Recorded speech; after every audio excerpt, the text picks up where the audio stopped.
Hello everyone. Today we will discuss activity based concept of chapter 5. There are so many activities in chapter 5 and these are very important for examination point of view. So यहाँ पे हमारे पास approximately 8 और 9 activities हैं जो कि आपकी NCERT book में भी गिवन है, बट उन एनसीईआरटी बुक में जो एक्टिविटीज हैं उनके अंदर कुछ क्वेश्चंस आपसे जो है वो पूछे हुए हैं. सो इस चैप्टर की जितनी भी एक्टिविटीज हैं उनको आप एक तो नोटबुक में प्रॉपरली सॉल्व करेंगे. कैसे सॉल्व करेंगे? सबसे पहले आप हेडिंग मेंशन करेंगे एक्टिविटी 1. आफ्टर दैट जैसे कि एनसीईआरटी बुक में एक पॉइंट बना रखा होगा, एक हेडलाइन आपके पास होगा. तो जैसे कि हम अगर फर्स्ट एक्टिविटी की बात करें तो आप कैसे मेंशन करेंगे? सबसे पहले एक्टिविटी 1. आफ्टर दैट उसके नीचे आप एक हेडिंग लिखेंगे जैसा कि आपकी एनसीईआरटी बुक में गिवन है, to study the position of hydrogen in periodic table. Clear? आपने ये स्टेटमेंट लिख दिया. आफ्टर दैट उसके नीचे आप लिखेंगे जो आपका क्वेश्चन मेंशन है, जो आपकी एनसीईआरटी बुक में क्वेश्चन गिवन है, can we assign a correct position of hydrogen in Mendeleev's periodic table. After this question आप उसको एक्सप्लेन करेंगे. तो यहाँ पे मैंने जितने भी एक्टिविटी बेस्ड हमारे क्वेश्चंस बनते हैं उन सबके आंसर्स जो हैं वो मेंशन किए हैं. तो एक बार हम इनको देखेंगे और अंडरस्टैंड करने की कोशिश करेंगे. जितने भी एक्टिविटी बेस्ड क्वेश्चन हैं इस चैप्टर के, आप सारे की सारी एक्टिविटीज को नोटबुक में प्रॉपरली नोट डाउन करेंगे. This is the activities of chapter 5. Second chapter की एक्टिविटीज जो हैं वो हम लैब में परफॉर्म करेंगे. आफ्टर दैट जो है हम उनको नोटबुक में नोट डाउन करेंगे अकॉर्डिंगली. सो दैट्स वाई मैंने सेकंड चैप्टर की एक्टिविटीज जो हैं उनको मेंशन नहीं करवाया था. बट फिफ्थ चैप्टर की हमारी जितनी भी एक्टिविटीज हैं ये सारी अंडरस्टैंडिंग बेस्ड है, तो इनको हम यहाँ पे नोट डाउन करेंगे. So let's start with the first activity. Activity number 1. जैसा कि एनसीईआरटी बुक में हेडिंग मेंशन है, to study the position of hydrogen in periodic table. जो हाइड्रोजन है उसकी जो पोजीशन है पीरियोडिक टेबल में, मॉडर्न पीरियोडिक टेबल में, उसके बारे में हमें स्टडी करना है. And the question is, can we assign a correct position of hydrogen in Mendeleev's periodic table? कि जो मेंडलीव की पीरियोडिक टेबल थी, क्या उसमें हम हाइड्रोजन की स्पेसिफिक पोजीशन जो है वो असाइन कर सकते हैं? सो इसका आंसर हम देख लेते हैं एक बार.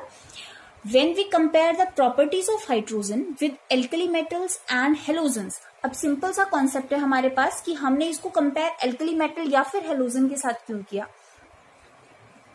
अगर मैं हाइड्रोजन की बात करूं, atomic number of hydrogen is 1. That means इसके आउटर मोस्ट शेल में कितने इलेक्ट्रॉन्स हैं? 1. अब इसकी टेंडेंसी है ये एक इलेक्ट्रॉन लूज भी कर सकता है और एक इलेक्ट्रॉन गेन भी कर सकता है. अगर ये गेन करेगा तो ये बिलोंग करेगा हेलोजन से, और अगर ये लूज करेगा तो ये बिलोंग करेगा एल्कली मेटल से. एल्कली मेटल अगर आपको ध्यान में हो, मैंने बोला था जो हमारा फर्स्ट ग्रुप है दे आर एल्कली मेटल्स. और इनको एल्कली मेटल्स क्यों बोलते हैं? बिकॉज इनके जो ऑक्साइड्स हैं they are basic in nature. बाकी इसका एक्सप्लेनेशन हम चैप्टर 3 में देखेंगे. क्लियर? सो यहाँ पे when we compare the properties of hydrogen with alkali metals and halogens, we observe that hydrogen resemble with both. जो हाइड्रोजन है वो एल्कली मेटल्स के साथ भी रिजेंबल करता है और हेलोजन के साथ भी रिजेंबल करता है. तो हमारे पास ऐसा कोई हार्ड एंड फास्ट रूल नहीं है कि हम इसको कहाँ पे प्लेस करें. इसका पोजीशन दोनों में से कहीं पे भी हो सकता है. So therefore no fix position can be given to hydrogen in periodic table. So ये आपका आंसर है आपकी एक्टिविटी 1 का. क्लियर? तो इस तरह से आप इन जितने भी हमारी एक्टिविटीज हैं उनको हम सॉर्ट आउट करेंगे. आफ्टर दैट अगर हम बात करें एक्टिविटी 2 की, एक्टिविटी 2 जो है हमारे पास उसको हम कैसे सॉल्व करेंगे? एक्टिविटी 2 हमारी जो है, अगर हम बात करें एनसीईआरटी बुक की, उसमें हमारे पास जो हेडिंग है that is to study the position of isotopes of an element in periodic table. जो आइसोटोप्स हैं उनकी पीरियोडिक टेबल में स्टडी के ऊपर बेस्ड है हमारी एक्टिविटी 2. तो आप कैसे करेंगे? एक्टिविटी 2 नंबर डालेंगे, उसके बाद एनसीईआरटी बुक में जो हेडिंग मेंशन है वो डालेंगे. आफ्टर दैट उसके जो क्वेश्चंस हैं वो डालेंगे. Answer the following questions. First part इसका हम देखते हैं. एक बात ध्यान रखेंगे, जितनी भी एक्टिविटी है उन सबके क्वेश्चंस जो हैं एनसीईआरटी बुक से आप नोट डाउन करेंगे, और ये यहाँ पे सिर्फ उनका आंसर पोर्शन मैंने यहाँ पे मेंशन किया हुआ है. सो आपके पास जो क्वेश्चंस है वो एनसीईआरटी बुक में है, उनको भी आप नोटबुक में नोट डाउन करेंगे. So let's start with second activity part 1. Would you place the isotopes of chlorine is different slots because their atomic masses are different. यहाँ पे अगर आप बुक में देखें तो डिस्कस हो रहा है दो आइसोटोप्स का, chlorine 35 and 37. Mass of chlorine is 35.5 और एक आइसोटोप जो है उसका मास होता है 37. सो हमारे पास फर्स्ट क्वेश्चन है, would you place the isotopes of chlorine in different slots because their atomic masses are different. कि क्या आप क्लोरीन के आइसोटोप्स को डिफरेंट स्लॉट्स में प्लेस करेंगे क्योंकि उनके एटॉमिक मासेस डिफरेंट हैं. सो यस, आंसर तो यस होना चाहिए, क्योंकि अगर हम इसकी एक्सप्लेनेशन देखें, the Mendeleev's periodic table, the elements are arranged in the order of their increasing atomic masses. हमें पता है जो मेंडलीव का पीरियोडिक टेबल था उसके अंदर जितने भी एलिमेंट्स थे उनको उनके एटॉमिक मासेस के बेसिस पे अरेंज किया गया था. So they should be placed at different position because their masses are different. तो इसीलिए उनको हमें अलग रखना चाहिए बिकॉज दोनों के मासेस डिफरेंट है. However, there is no vacant position for these isotopes. But Mendeleev ने कोई पोजीशन ही नहीं छोड़ी थी, तो इसीलिए मेंडलीव ने उनको सेम प्लेस पे रखा था, लेकिन उसको वो एक्सप्लेन नहीं कर पाए थे, तो ये उनकी एक सबसे बड़ी डिसएडवांटेज थी. क्लियर. तो इसके अंदर आप सिर्फ इतनी ही एक्सप्लेनेशन लिखेंगे कि इंक्रीजिंग एटॉमिक मासेस के बेस पे अरेंज किया गया था मॉडर्न मेंडलीव पीरियोडिक टेबल में. सो अगर उनके मासेस डिफरेंट थे तो उनको डिफरेंट पोजीशंस पे होना चाहिए, बट मेंडलीव ने उनके लिए कोई स्लॉट नहीं छोड़ा, कोई गैप नहीं छोड़ा. दैट्स वाई उनको हमने सेम पोजीशन पे रखा. तो ये जो कॉन्सेप्ट था it is based on Mendeleev's periodic table. Second part की अगर हम बात करें, would you place them in same position because their chemical properties are same. कि क्या आप उनको सेम पोजीशन पे रखेंगे क्योंकि उनकी केमिकल प्रॉपर्टीज जो है वो सिमिलर हैं. तो इसकी एक्सप्लेनेशन देखते हैं. In long form of the periodic table, the elements are arranged in the order of their increasing atomic numbers. जो हमारा मॉडर्न पीरियोडिक टेबल है उसके अकॉर्डिंग हमारे जितने भी एलिमेंट्स हैं उनको अरेंज किया गया है इंक्रीजिंग एटॉमिक नंबर्स के बेसिस पे. तो यहाँ पे मास का कोई कॉन्सेप्ट ही नहीं है. यहाँ पे किसी भी एलिमेंट के बहुत सारे आइसोटोप्स हो सकते हैं, लेकिन हम उनको सेम पोजीशन पे रखेंगे बिकॉज हमारा जो क्लासिफिकेशन का क्राइटेरिया है that is based on atomic numbers. Since isotopes having same chemical properties, so they should kept on same position. Clear? So this is your activity 2. तो अब हम इसके बाद चलते हैं नेक्स्ट एक्टिविटी पे, एक्टिविटी नंबर 3. सो एक्टिविटी नंबर 3 एनसीईआरटी बुक में अगर आप देखेंगे, जब भी हम ये एक्टिविटीज डिस्कस करेंगे तो मेक श्योर कि आपके पास एनसीईआरटी बुक साथ में हो, क्योंकि आप वहां से क्वेश्चन को देख के, क्वेश्चन को रीड आउट करके एक्सप्लेनेशन को इजीली आपको समझ में आ जाएगी. तो एक्टिविटी 3 अगर हम देखें, to study the position of some misfits of Mendeleev periodic table and their improvements in modern periodic table. यहाँ पे हम कुछ डिस्कस करेंगे मेंडलीव की कुछ डिफेक्ट्स के बारे में, कुछ मिसफिट्स के बारे में, जो उनकी लिमिटेशंस थी उनके बारे में, और मॉडर्न पीरियोडिक टेबल में उनको किस तरह से इम्प्रूव किया गया उसके बारे में. So let's start. इसके अंदर है हमारे पास answer the following questions. The first question is, how were the position of cobalt and nickel resolved in the modern periodic table. जो पोजीशन थी निकल एंड कोबाल्ट की, उसका जो फिनोमिना था, एक मेंडलीव ने तो गलत कॉन्सेप्ट दिया था. मेंडलीव का कॉन्सेप्ट था कि एटॉमिक मासेस के बेस पे उनको अरेंज करो, लेकिन जो कोबाल्ट था उसका मास निकल से ज्यादा था. बट फिर भी मेंडलीव ने क्या किया था, कोबाल्ट को पहले रखा था, निकल को बाद में रखा था. इस बात को वो एक्सप्लेन नहीं कर पाए थे. सो इस कॉन्सेप्ट को मॉडर्न पीरियोडिक टेबल में किस तरह से रिजॉल्व किया गया, इस प्रॉब्लम को, इस मिसफिट को कैसे ट्रीट किया गया, वो देखते हैं. The first part is modern periodic table based on atomic numbers. हमने अब तक जो कॉन्सेप्ट पढ़ा, जो मेंडलीव पीरियोडिक टेबल था that is based on mass, and modern periodic table based on atomic numbers. So modern periodic table जो है वो एटॉमिक नंबर के बेसिस पे अरेंज्ड है. कोबाल्ट इज 27 एंड निकल इज 28. कोबाल्ट का एटॉमिक नंबर 27 है, निकल का 28. So automatically justify its position. भाई अगर इसका 27 है, उसका 28 है, तो ये ऑटोमेटिकली अरेंज हो गया.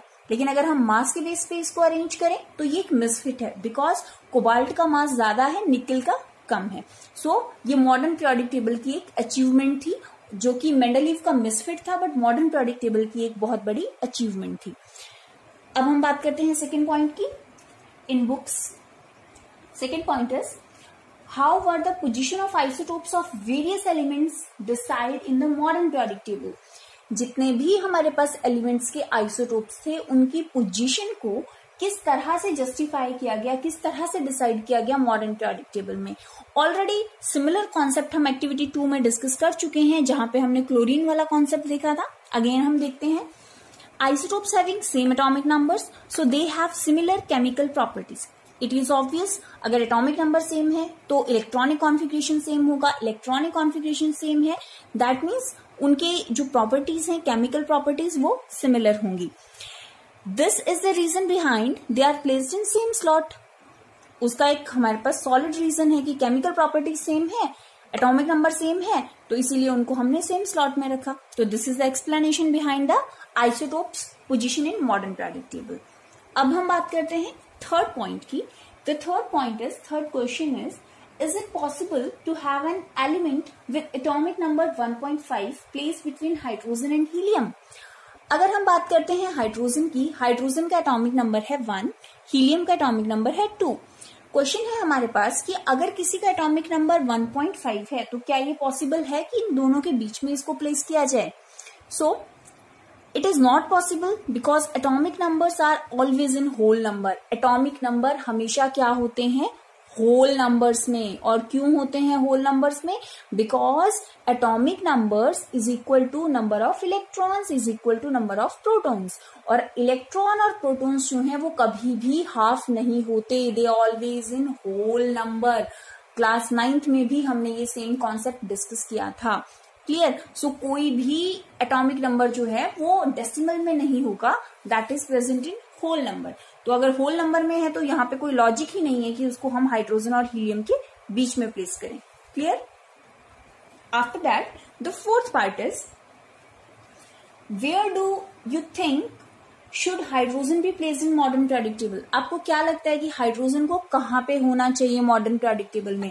Same explanation as activity 1। Activity 1 के अंदर हमने डिस्कस किया था कि जब हम हाइड्रोजन की प्रॉपर्टीज को कंपेयर करते हैं एल्कली मेटल्स और हेलोजन के साथ, वो दोनों के साथ फिट होता है। हम चाहे तो उसको एल्कली मेटल्स में प्लेस कर दें, चाहे तो हम उसको हेलोजन्स में प्लेस कर दें। सो उसकी कोई पोजीशन जो है वो डिसाइडेड नहीं है, उसकी कोई भी पोजीशन जो है हम डिसाइड नहीं कर सकते। तो यहाँ पे हम इसके एक्सप्लेनेशन के लिए हम एक्टिविटी 1 के अंदर जो हमने एक्सप्लेनेशन दी थी, सेम एक्सप्लेनेशन हम यहाँ पे मेंशन करेंगे। Clear. This is your activity 3। अब हम बात करते हैं एक्टिविटी 4 की। तो in books to study the elements of group 1 of the modern periodic table. हमारे पास जो मॉडर्न पीरियोडिक टेबल है उसकी जो फर्स्ट ग्रुप है उसको हमें स्टडी करना है और कुछ पर्टिकुलर क्वेश्चंस हैं उनको हमें आंसर करना है। सो let's start. The first question is the name the elements present in it. कौन कौन से एलिमेंट्स हैं उनके नाम बताइए। Lithium, sodium, potassium, rubidium and caesium. हमारा जो फर्स्ट ग्रुप है उसके अंदर यही सारे हैं। ऑलवेज रिमेंबर, फर्स्ट ग्रुप में आप हाइड्रोजन मेंशन नहीं करेंगे। ये एक बहुत इंपॉर्टेंट पॉइंट है जो आपको याद रखना है। Hydrogen never included in first group.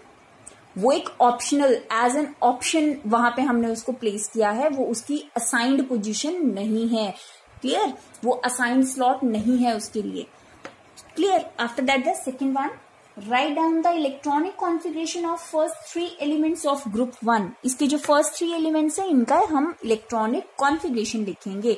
Lithium atomic number 3, sodium atomic number 11, potassium atomic number 19। So 2-1, sodium 2-8-1, potassium 2-8-8-1। Clear. यहाँ पे हमने 8-8 क्यों दिया, क्लास 9th वाला कॉन्सेप्ट सबको क्लियर है, तो उसके बेसिस पे हम ये बात ध्यान में रख सकते हैं। After that the third point is, what similarity do you find in their electronic configuration. अगर आप इनका इलेक्ट्रॉनिक कॉन्फ़िगरेशन देखते हैं तो आपको यहाँ पे क्या सिमिलैरिटी है जो दिखाई देती है, ऐसा क्या है जो आपको सिमिलर दिखाई देता है। So all have 1 electron in their outer most shell. ये जितने भी हैं इन सबके आउटर मोस्ट शेल में एक एक इलेक्ट्रॉन प्रेजेंट है। और कहीं ना कहीं ये इसका ऑब्वियस एक्सप्लेनेशन है कि इनको हमने एक ही ग्रुप में, सेम ग्रुप में हम इनको प्लेस करते हैं। क्लियर। सो क्या सेम है, all have 1 electron in their outer most shell. Clear. After that the fourth part is, how many valence electrons are present in these 3 elements. जो हमारे ये 3 एलिमेंट्स हैं इनके वैलेंस इलेक्ट्रॉन कितने हैं? So valence electron means number of electrons present in outer most shell. Last shell में कितने number of electrons हैं उनको हम बोलते हैं valence shell. So in the case of these 3 elements the valence electron, इस केस में 1, इस केस में 1, सिमिलरली इसमें भी 1। So your answer 1 electron present in the valence shell of these 3 elements. Clear? So this is your 4th activity. So आज हमने जो discuss किया वो फर्स्ट 4 एक्टिविटीज को डिस्कस किया है। आप इन 4 एक्टिविटीज को नोटबुक में प्रॉपरली नोट डाउन करेंगे। जैसा कि मैंने आपको बताया, अगेन एक बार रिपीट कर दूं, एनसीईआरटी बुक से आप जो सीक्वेंस में हम चलेंगे, एक्टिविटी 1 नंबर नोट डाउन करेंगे, उसका जो हेडिंग गिवन है वो लिखेंगे। आफ्टर दैट उसके अंदर जो क्वेश्चंस मेंशन है उनको लिखेंगे और आफ्टर दैट उनके यहाँ पे जो आंसर्स मैं एक्सप्लेन कर रही हूँ इनको आप अकॉर्डिंगली नोट डाउन करेंगे। Clear? So after that in next lecture जो हमारी पेंडिंग एक्टिविटीज हैं हम उनको डिस्कस करेंगे और उनको एक्सप्लेन करेंगे। Thank you.